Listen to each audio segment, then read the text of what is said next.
नमस्कार, महाराष्ट्र विधान भवन से मैं Sohit Mishra city centre show लेकर आपके सामने हाजिर हूँ। शो की हम शुरुआत करेंगे पंजाबी सिंगर सिद्धू मूसेवाला हत्याकांड की खबर के साथ। दिल्ली पुलिस की स्पेशल सेल ने सिद्धू मूसेवाला हत्याकांड मामले में बड़ी कामयाबी हासिल की है। गुजरात से 2 शूटरों समेत कुल 3 लोगों को गिरफ्तार किया गया है। साथ ही बड़े पैमाने में विस्फोटक और हथियार भी बरामद किए गए हैं। ये रिपोर्ट देखिए।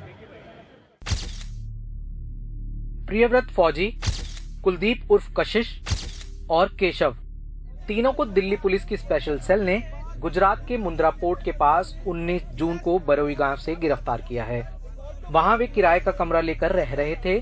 प्रियव्रत और कुलदीप सिद्धू की हत्या करने वाले शूटर हैं, जबकि केशव हत्या के बाद इन्हें अपने साथ फतेहाबाद ले गया था। हत्या में कुल 6 शूटर शामिल थे। ये लोग कई दिन से मल्टीपल रैकीज कर चुके थे। तो जब इनको पता चला कि कोई सिक्योरिटी साथ नहीं है तो इन्होंने उनकी गाड़ी को पीछा किया। करोला ने गाड़ी को ओवरटेक करते हुए मनप्रीत मन्नू ने AK-47 फायर करी। तो उस बर्स्ट में जो सिद्धू मूसेवाला थे उनको गन शॉट्स लगे और उनकी थार वहीं पे रुक गई। और करोला से फिर ये दोनों उतरे और पीछे जो बोलेरो थी वो भी टेल कर रही थी। उसमें से भी ये चारों जो शूटर थे दूसरे मॉड्यूल के ये उतरे। तो 6 के 6 लोगों ने वेपन्स यूज किए, फायरिंग करी, मल्टीपल राउंड्स फायर हुए। पुलिस ने शूटरों की निशानदेही पर हरियाणा के हिसार के एक गांव में भारी मात्रा में हथियार और विस्फोटक बरामद किए। इनमें 8 launcher grenade, 1 grenade launcher, 3 pistol, 36 कारतूस, 9 इलेक्ट्रिक डिटोनेटर, 1 असॉल्ट राइफल, 56 कारतूस और AK सीरीज राइफल का एक पार्ट शामिल है। पुलिस के मुताबिक ग्रेनेड लॉन्चर को AK-47 राइफल में भी लगा सकते हैं। ये हथियार इन लोगों ने इसलिए रखे थे कि अगर जरूरत पड़ी तो इसका भी इस्तेमाल करेंगे। पुलिस के मुताबिक सारे हथियार विदेशों से आए थे। हत्या में 2 मॉड्यूल शामिल थे। एक मॉड्यूल बोलेरो गाड़ी में था जिसे कशिश चला रहा था। उसमें अंकित सिरसा, दीपक मुंडी और प्रियव्रत बैठे थे। प्रियव्रत इस मॉड्यूल का प्रमुख था। दूसरा मॉड्यूल करोला गाड़ी में था जिसमें जगदीप रूपा, मनप्रीत मन्नू बैठे थे। मनप्रीत मन्नू ने AK-47 से सबसे पहले बस्ट फायरिंग की। उसके बाकी 5 शूटरों ने अलग अलग पिस्टल से कई राउंड फायर किए। दोनों मॉड्यूल हत्या के पहले और बाद में कनाडा में बैठे गोल्डी बरार के संपर्क में थे। मूसेवाला की हत्या के बाद प्रियव्रत ने गोल्डी को फोन कर कहा कि काम हो गया। वारदात के बाद मन्नू और रूपा अलग चले गए, जबकि बोलेरो सवार लोगों को केशव अपने साथ ले गया। उसके बाद ये फतेहाबाद रुके और फिर गुजरात चले गए। शूटरों को हत्या के बदले काफी पैसा मिला। पैसे मिले क्या? जो हत्या को अंजाम दिया, क्या उनको पैसे दिए गए थे? कितना पैसा मिला? अभी वो एस्टेब्लिश नहीं हुआ है। कुछ पार्ट ऑफ मनी हमने एस्टेब्लिश किया है, पर क्योंकि वो पूरा कंक्लूसिव नहीं है तो इसलिए हम अभी आपसे हत्या के पहले फतेहगढ़ के पेट्रोल पंप में पकड़े गए दोनों शूटरों की CCTV में तस्वीर कैद हुई थी। पुलिस के मुताबिक मूसेवाला के घर की 8 से 10 बार रैकी की गई। सिद्धू मूसेवाला के घर की 8 से 10 बार रैकी हुई। हत्या के लिए हथियार विदेश से आए। हत्या की प्लानिंग तिहाड़ जेल से लेकर विदेश तक हुई। इससे आप अंदाजा लगा सकते हैं कि हत्या के लिए कातिलों ने क्या तैयारी की थी। नई दिल्ली से कैमरामैन अशोक महाले के साथ मैं Mukesh Singh, NDTV India. Singer Sidhu Moosewala की हत्या पंजाब में हुई, लेकिन उसके तार महाराष्ट्र के पुणे से भी जुड़ते हुए नजर आ रहे हैं। साथ ही ये भी जानकारी मिली है कि बिश्नोई गैंग फिल्म निर्माता करण जौहर से भी जबरन वसूली करने के फिराक में था। ये जानकारी दी है पुणे पुलिस के हत्थे चढ़े सिद्धू महाकाल उर्फ सिद्धेश कांबळे ने। सुनील सिंह की रिपोर्ट देखिए। इतने असलहे आखिर किस लिए? पुणे पुलिस ने लॉरेंस बिश्नोई गैंग से जुड़े संतोष जाधव से पूछताछ के बाद हथियारों का यह जखीरा बरामद किया है। इन हथियारों के साथ 6 लोग पकड़े गए हैं, जिनमें एक नाबालिग भी है। 13 फायर आर्म्स MP से ये लोग लेके आए और इसमें अब तक का जो प्राइमरी अंदाज है उसके हिसाब से ये 2 लोगों को संतोष ने MP भेजा था और ये अराउंड जून फर्स्ट वीक की बात है या 2 या 3 जून की बात है। ये लोग MP जाके वहाँ पे रहे 4-5 दिन के लिए और वहाँ से ये लोग वेपन लेके आए। तो अब तक अब तक के जो प्रिलिमिनरी इन्वेस्टिगेशन है उसके हिसाब से they are all linked with Santosh Jadhav and Bishnoi gang से संतोष जाधव का जो कनेक्ट है वो बहुत क्लियरली अब तक सामने आया है। तो इसमें इनका इंटेंशन क्या था और इसमें पैसे किसने दिए, इसके बाकी का जो इन्वेस्टिगेशन वो जारी है। तो क्या फिल्म निर्माता करण जौहर भी बिश्नोई गैंग के रडार पर थे? संतोष जाधव के साथ ही सौरभ महाकाल ने खुद ये दावा किया है। सौरभ उर्फ सिद्धेश कांबले को पुलिस ने पंजाब के सिद्धू मूसेवाला हत्याकांड में नाम आने के बाद पकड़ा था। सौरभ ने दावा किया है कि उसे बताया गया था कि करण जौहर से 5 करोड़ की जबरन वसूली के लिए धमकी देने की प्लानिंग थी। इसके बारे में भी डेफिनेटली इन्वेस्टिगेशन कर रहे हैं, महाराष्ट्र पुलिस ही कर रही है, तो इसके बारे में भी कुछ अपडेट होंगे तो डेफिनेटली आपको शेयर किए जाएंगे। लेकिन सलमान को चिट्ठी के जरिए धमकी मामले की जांच कर रही मुंबई पुलिस के सूत्रों के मुताबिक सौरभ महाकाल के दावों में दम नहीं है, क्योंकि उसका कहना है कि 5-6 साल पहले गोल्डी बरार के भाई विक्रम बरार से उसे पता चला था कि करण जौहर और दूसरी कुछ बड़ी फिल्मी हस्तियों को धमकाकर जबरन वसूली की प्लानिंग थी। पुलिस के मुताबिक इतने सालों में कोई इस तरह की धमकी की शिकायत नहीं हुई है, इसलिए उसके दावों में दम नहीं है और वो सिर्फ सुनी सुनाई बातें कह रहा है।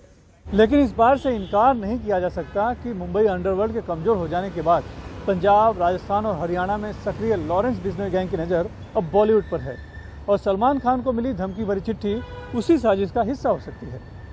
मुंबई से कैमरामैन अल्ताफ के साथ सुनील सिंह, NDTV इंडिया के लिए। अग्निपथ योजना के लिए सेना ने अधिसूचना जारी की है। जुलाई महीने से इसकी रजिस्ट्रेशन की प्रक्रिया शुरू होगी। तो वहीं इस हफ्ते के अंत तक नौसेना और वायुसेना की ओर से भी अधिसूचना जारी होने की उम्मीद की जा रही है। राजीव रंजन की रिपोर्ट देखिए।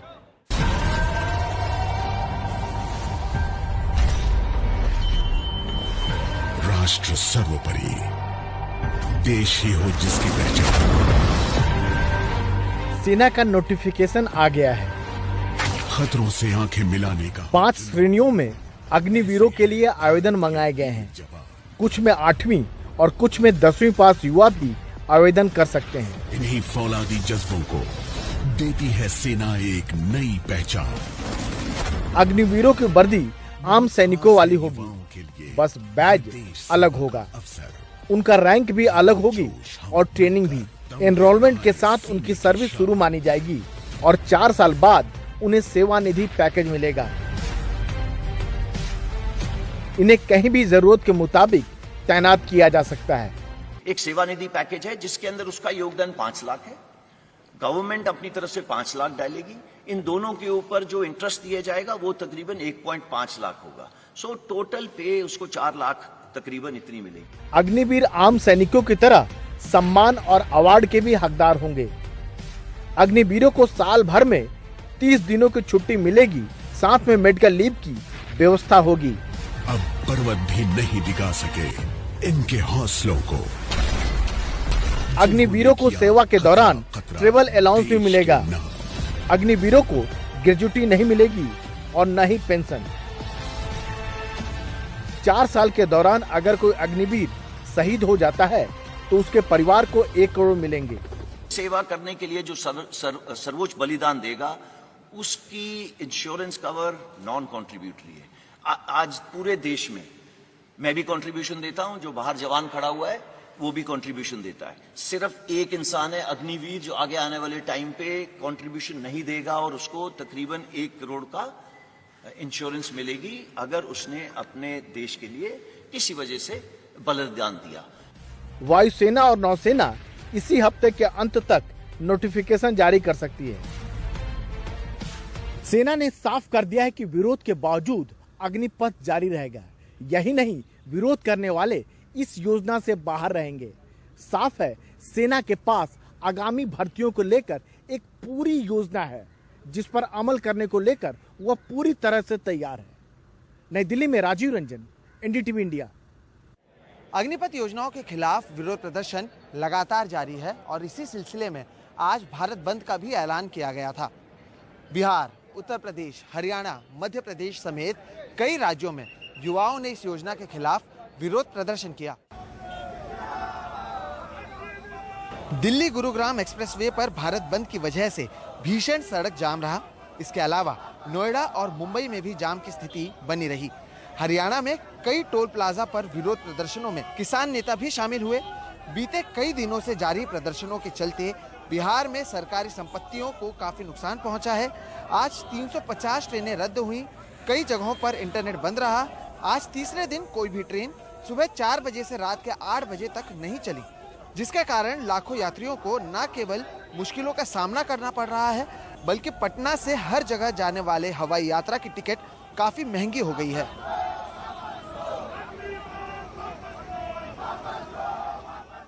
दिल्ली के राजेंद्र नगर विधानसभा सीट पर 23 जून को उपचुनाव होने वाले हैं, जिसके लिए सत्ताधारी आम आदमी पार्टी और बीजेपी दोनों तरफ से कोशिशें लगातार जारी हैं। हमारे सहयोगी शरद शर्मा बता रहे हैं कि आखिर दोनों उम्मीदवार किस नाम पर वोट मांग रहे हैं। दिल्ली के लोकप्रिय मुख्यमंत्री अरविंद केजरीवाल आपके बीच पहुंच चुके हैं। दिल्ली के मुख्यमंत्री अरविंद केजरीवाल का राजेंद्र नगर विधानसभा में अपने पार्टी उम्मीदवार के लिए रोड शो। केजरीवाल ने इस एक विधानसभा उपचुनाव में 3 रोड शो किए और पार्टी उम्मीदवार को जिताने की अपील की।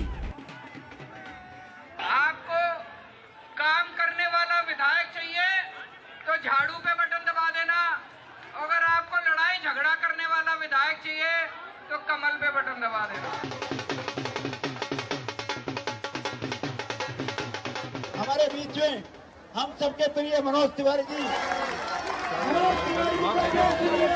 जोर बीजेपी ने भी लगाया हुआ है। बीजेपी सांसद और केंद्रीय मंत्री प्रचार में जुटे हुए हैं। सब लोग से सिर्फ एक ही बात पूछना चाहते हैं, जो व्यक्ति बार बार धोखा दे उसको सजा देना चाहिए ना? जो व्यक्ति बार बार कह के पलट जाए उसको सजा देना चाहिए? जो व्यक्ति सरेआम झूठ बोले उसको सजा देना चाहिए?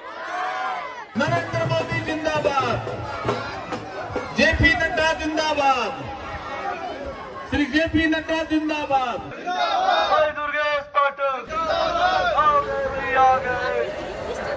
आम आदमी पार्टी ने दुर्गेश पाठक को अपना उम्मीदवार बनाया है। दुर्गेश पाठक अरविंद केजरीवाल के करीबी हैं और आम आदमी पार्टी संगठन में बेहद अहम स्थान रखते हैं। 2015 से जब से आम आदमी पार्टी की सरकार बनी है, राजेंद्र नगर में बहुत ज़बरदस्त तरीके से काम हुआ है। यहाँ के आप स्कूलों के हालात देख लें, आज शानदार स्कूल बने, मोहल्ला क्लिनिक बने हैं, पानी की पाइपलाइन हर एक गली तक पहुँच गई, सीवर सिस्टम हर गली तक पहुँच रहा है। तो पिछले 5-6 सालों में ज़बरदस्त तरीके से काम हुए हैं और लोग अरविंद केजरीवाल जी के कामों से खुश हैं, लोग यहाँ के विधायक के कामों से खुश हैं और लोग ये चाहते हैं कि ये सारे जो काम हैं ये आगे कंटिन्यू रहें। राजेंद्र नगर की जगह मुझे क्योंकि अपना बेटा मानती है, अपने सुख दुख का साथी मानती है। एक तो वोट देने का सबसे बड़ा कारण मुझे ये है कि मेरे विरोध में जो प्रत्याशी चुनाव लड़ रहा है वो करावल नगर का भगोड़ा है और यहाँ का वोटर भी नहीं है। और दूसरा, मैंने जो निगम पार्षद रहते हुए अपने 5 साल में काम कराए, उसका जो प्रभाव ना केवल क्षेत्र में बल्कि पूरे, मैं जोन चेयरमैन भी रहा, मैं प्रॉपर्टीज कमेटी का चेयरमैन भी रहा, उसके नाते मैंने जो काम किए वो मेरी वार्ड से बाहर के लोगों को प्रभावित करते हैं। आप उम्मीदवार केजरीवाल के नाम काम पर वोट मांग रहे हैं तो बीजेपी उम्मीदवार स्थानीयता के नाम पर स्थानीय प्रत्याशी राजेश भाटिया को चुनो। बीजेपी उम्मीदवार राजेश भाटिया दिल्ली बीजेपी के महासचिव रह चुके हैं और राजेंद्र नगर से पार्षद भी। दिल्ली में जहां तक उपचुनाव का सवाल है तो 2017 में 2 विधानसभा सीटों पर दिल्ली में उपचुनाव हुए। अप्रैल 2017 में रजौरी गार्डन सीट पर जो उपचुनाव हुआ तो बीजेपी ने सीट आम आदमी पार्टी से छीन ली, जबकि अगस्त 2017 में जब बवाना विधानसभा सीट पर उपचुनाव हुआ तो आम आदमी पार्टी ने अपनी सीट बरकरार रखी। हालांकि यहाँ पर यह भी बताना जरूरी है कि 2017 में आम आदमी पार्टी पंजाब हार कर आई थी और उसका मनोबल कमजोर था, जबकि अब 2022 में आम आदमी पार्टी पंजाब जीत कर आई है तो उसका मनोबल मजबूत है। कहने का मतलब यह है कि हर चुनाव अलग होता है, इसीलिए चुनाव होता है। अगर सब कुछ पहले से ही तय हो जाए तो फिर चुनाव क्या करवाना।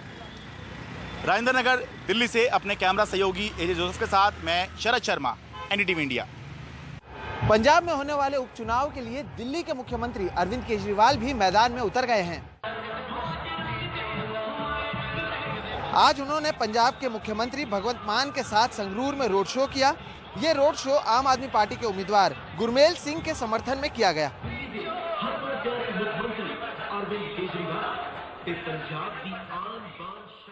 हिमाचल प्रदेश के परवाणू में केबल कार में खराबी आने से कई लोग फंस गए। केबल कार में 11 लोग सवार थे, सभी को बचा लिया गया है। करीब 4 घंटे तक ये राहत बचाव अभियान चला। आज कांग्रेस के 7 नेताओं ने राष्ट्रपति से मुलाकात कर उन्हें अपना ज्ञापन सौंपा। इस दौरान उन्होंने 2 ज्ञापन सौंपा। पहला ज्ञापन अग्निपथ योजना को लेकर, तो वहीं दूसरा ज्ञापन राहुल को बार-बार ईडी दफ्तर में बुलाने को लेकर। इन दोनों मुद्दों पर लगातार कांग्रेस की ओर से विरोध प्रदर्शन जारी है। राहुल गांधी की ईडी में चल रही पूछताछ के खिलाफ कई दिनों से प्रदर्शन कर रही कांग्रेस ने सोमवार को अपनी रणनीति में बदलाव किया। राहुल के साथ मार्च करने की जिद की बजाय कांग्रेसी नेता बड़ी तादाद में जंतर मंतर पर धरने पर बैठे। 4 दिन से पूछ रहे हैं, मैं तो ये मांग करता हूं ईडी से और केंद्र सरकार से, क्योंकि लगातार उनके मंत्री ईडी क्या पूछ रही इसके बारे में वो जनता से बता रहे हैं। मैं तो सीधा कहता हूं ईडी कार्यालय में कैमरा लगा दिया जाए और उसका लिंक सभी मीडिया हाउस को दे दिया जाए। पूरा देश देखे कि ईडी पूछ क्या रही है और राहुल जी जवाब क्या दे रहे हैं। कांग्रेस ने अपने इस प्रदर्शन को अग्निपथ योजना की मुखालफत से भी जोड़ा। हिंसा किसी भी सवाल का जवाब नहीं है। कानून को अपने हाथ में नहीं लेना चाहिए, सरकारी संपत्ति को नष्ट नहीं करना चाहिए। लेकिन ये बात भी सच है कि नौजवान उत्तेजित है, अपने आप को असुरक्षित महसूस कर रहा है, उसके भविष्य के सपनों को चकनाचूर सरकार कर रही है। और भारत सरकार ने इस स्कीम को अगर ढंग से सोचा समझा होता तो बार बार उसको अमेंड नहीं करना पड़ता। 4 साल बाद अभी एक भाजपा के नेता ने कहा कि वो उनको दफ्तर में गार्ड रखने का एक विकल्प खुला हुआ है। तो ये मानसिकता प्रदर्शित करती है कि बिना सोचे समझे किया गया है। करीब 4 घंटे का धरना प्रदर्शन करने के बाद कांग्रेसी नेताओं का एक प्रतिनिधिमंडल राष्ट्रपति के पास पहुंचा। संसद भवन से कांग्रेसियों का एक बड़ा जत्था राष्ट्रपति की तरफ पैदल मार्च करते आगे बढ़ा, लेकिन पुलिस ने इन्हें रोक दिया। कांग्रेस के 7 नेताओं ने राष्ट्रपति से मुलाकात की और मोदी सरकार पर राहुल गांधी को परेशान करने की शिकायत की। साथ ही अग्निपथ योजना के खिलाफ भी अपनी बात कही। सरकार ये योजना लाई है, हम में चाहते हैं और हम प्रेसिडेंट से भी विनती की है कि इसका डिस्कशन नहीं हुआ। ये डिफेंस कंसल्टेटिव कमेटी में भी नहीं आया, स्टैंडिंग कमेटी में भी नहीं आया। हमारे नेता को जो ईडी में एक फॉल्स केस में इन्वॉल्व करके उनको यहाँ पर ले जाया गया और इंट्रोगेशन वो भी रात के 11 तक 12 तक 5-5 घंटे, और अब 3 दिन, आज फिर 4था दिन।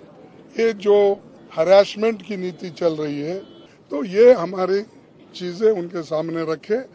तो कुल मिलाकर कांग्रेस जो है वो अपनी पूरी कोशिश कर रही है मुद्दों को उठाने की, और संसद का सत्र जो कि अब से तकरीबन 3 हफ्ते बाद शुरू होना है, जाहिर सी बात है कि जो सड़क पे कांग्रेस लड़ाई लड़ रही है, कह रही है कि वो संसद में भी उसे पुरजोर तरीके से उठाएगी।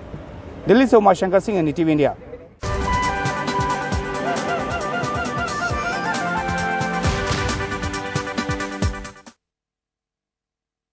असम में बाढ़ से हालात बिगड़ते जा रहे हैं। 35 में से 33 जिले बाढ़ की चपेट में हैं। असम के नगांव जिले में बाढ़ की स्थिति गंभीर बनी हुई है। जिले में बाढ़ के चलते लोगों का हाल बेहाल है। प्रशासन द्वारा सभी अति अत्यावश्यक बचाव कार्य किए जा रहे हैं। लोगों तक राहत सामग्री पहुंचाने के लिए प्रशासन पूरी तरह से मुस्तैद है। राहत सामग्री लोगों तक पहुंचाने के लिए नगांव जिला सर्किट हाउस में खाद्य सामग्रियों से भरी गाड़ियां रवाना होने के लिए तैयार हैं। शहर के बीच से गुजरने वाली कलंग नदी अपने खतरे के निशान से ऊपर बह रही है, जिसके चलते शहर के रिहायशी इलाकों में बाढ़ का खतरा उत्पन्न हो गया है।